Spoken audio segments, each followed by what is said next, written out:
The U.S. military is working closely with the ambassador, the embassy, USAID, and other U.S. agencies as we work our way through giving our fullest support to the people and the government of Japan.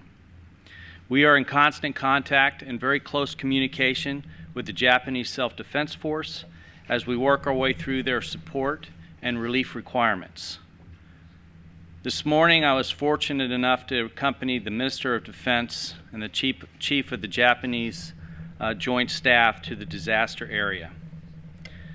Frankly, there is tremendous devastation along much of the Japanese coastline centered around the city of Sendai, much like you have seen on the media.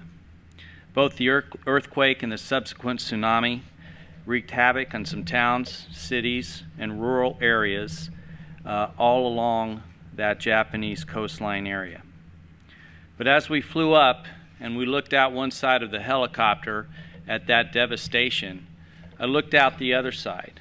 And on that side, along in Japan, there's cities, there's towns, there's areas that from the air look relatively unaffected, although I'm sure they aren't. But they look relatively unaffected. They have people moving around. You can tell that the Japanese people are already beginning to dig their way out of this disaster and are well on their way to establishing how they're going to recover and move on in the years to come. Let me give you an idea of where we are as we work with the Japanese Self-Defense Force. In response to this disaster on Friday, our 7th Fleet Commander immediately left Singapore and is heading here on his command ship, the Blue Ridge, at best speed.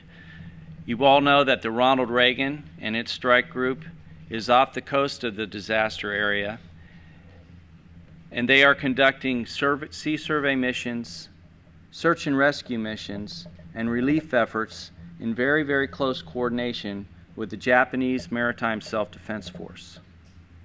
Our Air Force has moved all of its search and rescue helicopters and crews from Okinawa up to Yokota Air Force Base here on the main island of Japan.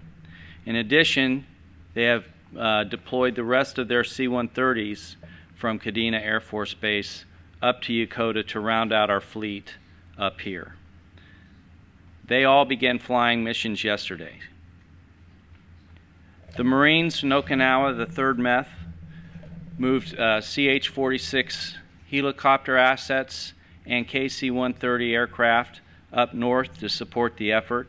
They provided a command element that is currently about a half-hour away from the Northeast Army headquarters at Camp Sendai, where they will provide as a link up between our headquarters at Yokota and the joint task force that was established today by the Minister of Defense, led by the commander of the Northeast Army.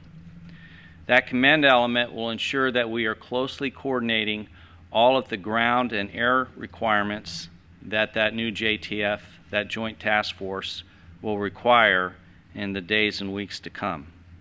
In addition, the USS Essex, upon which is the 31st Marine Expeditionary Unit out of Okinawa, will arrive on station 2 days from now, and when required and when requested, will provide complete support to those efforts by the Northeast Army. While we were let me take a second to say this, while we were at Camp Sendai today, we had a briefing and a presentation about the efforts that the Northeast Army have already conducted over the past few days. And I have to tell you, it is tremendously impressive. They were rapid, they were effective, they were thorough, they were unbelievably caring as they found people that were hurt and injured, buried under rubble, stuck in cars, and they gently extracted them from those terrible situations and got them to safety. So I was very, very assured by how well they had taken on this task and how quickly they had gotten out of the blocks to get things done on a real basis in Sendai. Finally, our U.S. Army forces in Japan have already established a kind of transit point at one of the airfields up just west of Sendai, so that the ground forces and perhaps the air forces of all of our nations can transport supplies and, if required, people in order to support that new Joint Task Force effort. In summary, I'd just like you all to know that the U.S. military stands closely together with our ambassador and our embassy and our other U.S. agencies to provide the fullest possible support to both the people and the government of Japan.